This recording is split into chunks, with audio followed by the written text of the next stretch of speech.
And then another is, the seventh is deficiency, which is called naqs.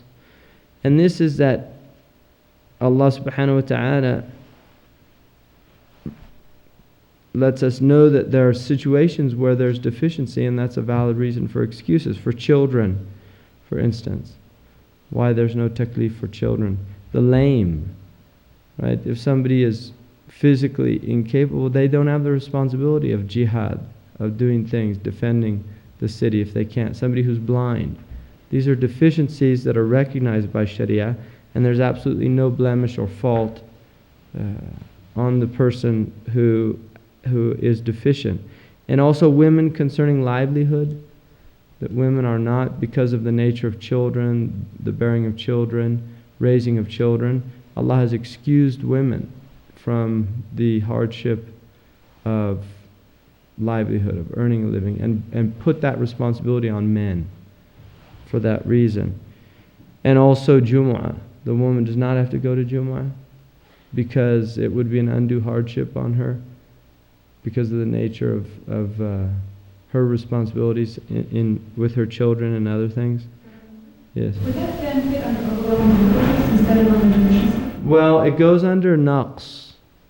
In other words, because the naqs is that Allah subhanahu wa ta'ala is saying that there's some aspects of the group or of the individual, or in this case of the gender, that does not enable them to fully participate in something. So there's a type of naqs there, and that's how it's defined. But it is related to difficulty, to an overwhelming burden. I mean, that is part of it. But it's actually related to the fact that pregnancy is seen, in Sharia, for instance, as actually like an illness.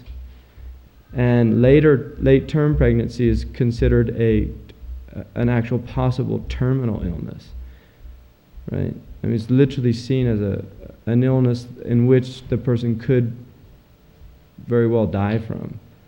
Now, that's been lessened certainly in this culture where you have technological means for that, but still, it's a very serious problem around the world for women when they're pregnant. They're in a condition that could easily become dangerous for her. I mean, it is a dangerous condition, but it could easily become tragic or...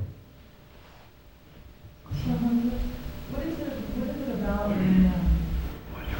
when dealing with these things? Because like if a blind person were sitting here, they probably wouldn't consider themselves, under that definition of being deficient, although they knew that they had... That's a very modern thing. You see this idea, of saying, that they're visually impaired or visually challenged, or... I mean, this is a very modern idea, and I know that a lot of us have been kind of indoctrinated in schools and things about this, but it's really denying some very obvious facts about reality.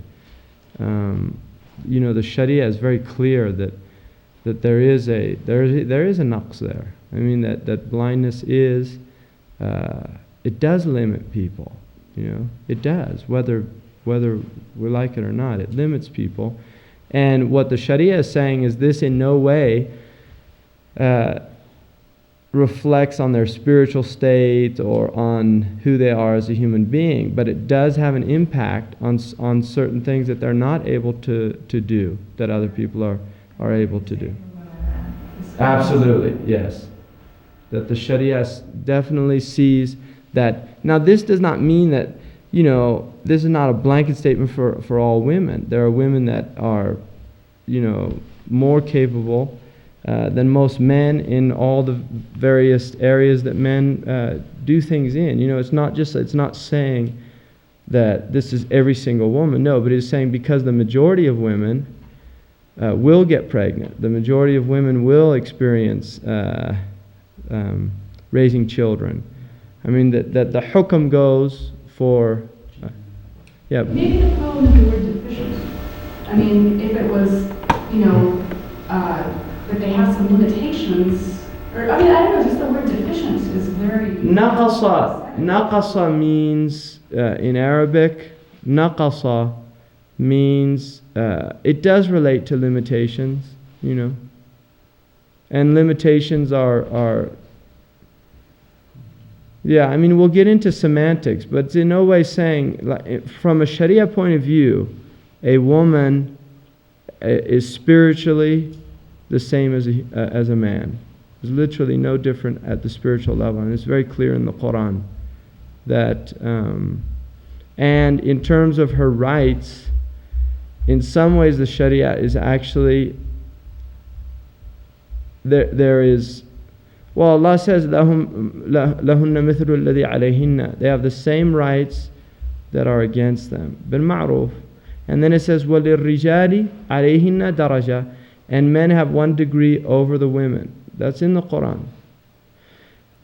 The Mufassirun interpreted that generally to mean that the degree of that men have over women is that they should fulfill all of their rights to women, but should not expect women to fulfill all their rights to men. That's how Ibn Abbas interpreted it. In other words, that a man should be expected to give all of his rights owing to the woman in any relationship, but he should be willing to overlook any of the rights that she does not fulfill. So